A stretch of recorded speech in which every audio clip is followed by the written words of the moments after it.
घने जंगल की हरियाली के बीच शेर का खौफ छाया हुआ था। वह भूख न होने पर भी शिकार करता।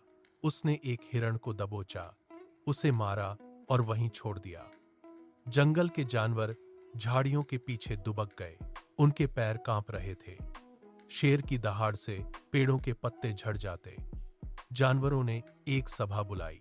उन्होंने तय किया कि रोज एक जानवर को शेर के पास भेजा जाएगा। वे शेर की गुफा के पास गए और सिर झुकाकर खड़े हो गए। शेर ने अपनी पूंछ हिलाई और गुर्राते हुए प्रस्ताव स्वीकार कर लिया। अब जंगल में सन्नाटा था। हर दिन एक जानवर अपनी मौत की ओर चलता। बाकी जानवर अपनी बारी का इंतजार करते हुए गुफाओं में छिपकर बैठ जाते। जंगल की हवा में एक भारी बेबसी घुल गई थी। शेर अब शिकार के लिए नहीं दौड़ता था। वह बस गुफा के मुहाने पर बैठकर अपने भोजन का इंतजार करता। सूरज ढलने लगा था। आज खरगोश की बारी थी। वह गुफा की ओर धीरे धीरे बढ़ा। उसने घास के तिनके को अपने मुंह में दबाया और रुक गया। उसने अपनी चाल को जानबूझकर इतना धीमा कर दिया कि हर कदम के बीच लंबा अंतराल हो। खरगोश ने एक पत्थर उठाया और उसे नदी में फेंका। पानी की लहरों को बनते देखा। वह जानता था कि समय बीत रहा है। दूसरी ओर गुफा के भीतर शेर का धैर्य जवाब दे रहा था। शेर बार बार अपने पंजों से जमीन को खरोंच रहा था। उसने गुफा के मुहाने तक चक्कर लगाए। उसकी जीभ बाहर निकली हुई थी और वह जोर जोर से सांस ले रहा था। भूख ने उसकी आंखों में एक अजीब सी चमक पैदा कर दी थी।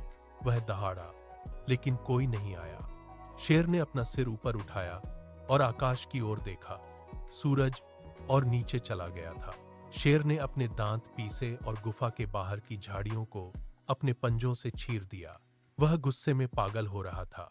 खरगोश अंततः गुफा के द्वार पर पहुंचा। वह कांपते हुए शेर के सामने झुक गया। शेर ने अपनी भारी गर्दन झटकी और दहाड़ते हुए पूछा, इतनी देर क्यों हुई? मैं भूख से मर रहा हूं। खरगोश ने डर का नाटक करते हुए जमीन पर अपना सिर टिका दिया। उसने धीमी आवाज में कहा, महाराज, मैं तो समय पर ही निकल आया था, लेकिन रास्ते में मुझे एक और शेर मिल गया। उसने मुझे रोक लिया और कहा कि वह इस जंगल का नया राजा है। वह आपको चुनौती दे रहा था। शेर के कान खड़े हो गए। उसकी आंखों में खून उतर आया। वह गुफा के बाहर उछलकर आया और अपने पंजों से धूल उड़ाने लगा।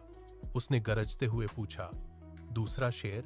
इस जंगल में मेरे अलावा कोई और जीवित कैसे बच सकता है? वह कहाँ है? मुझे अभी उसके पास ले चलो। खरगोश ने धीरे से अपनी उंगली जंगल के घने हिस्से की ओर उठाई। शेर ने अपनी पूंछ को जोर जोर से पटका। उसके नथुने फूल गए थे।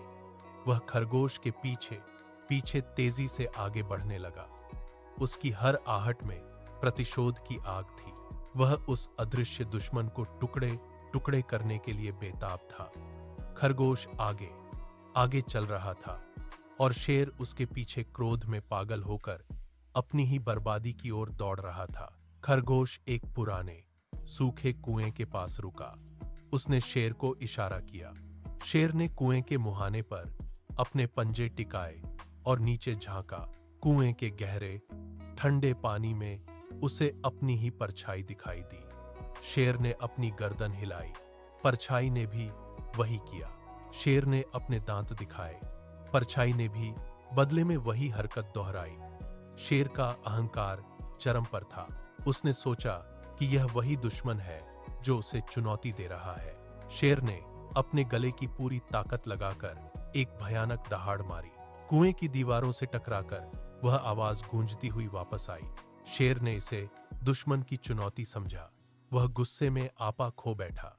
उसने अपने पिछले पैरों पर जोर दिया और हवा में उछल गया। शेर ने उस परछाई को खत्म करने के लिए सीधे कुएं के गहरे पानी में छलांग लगा दी। पानी में छपाक की आवाज हुई। शेर ने सतह पर आने के लिए अपने पंजे चलाए, लेकिन कुएं की दीवारें ऊंची और चिकनी थीं। वह पानी के भीतर संघर्ष करता रहा, लेकिन उसका वजन उसे नीचे खींचता गया। उसकी दहाड़ धीरे धीरे पानी के बुलबुलों में बदल गई। शेर का अंत हो चुका था। खरगोश कुएं के मुहाने से पीछे हटा। उसने एक गहरी सांस ली। और जंगल की ओर दौड़ पड़ा। वह झाड़ियों को पार करता हुआ उस स्थान पर पहुंचा जहां सभी जानवर डरे हुए प्रतीक्षा कर रहे थे। खरगोश ने रुककर उन्हें संकेत दिया। शेर के अंत की खबर सुनते ही जंगल में सन्नाटा टूट गया। हिरण उछलने लगे, बंदर पेड़ों की डालियों पर झूमने लगे और पक्षियों ने चहचहाना शुरू कर दिया। वे सभी एक साथ इकट्ठा हुए।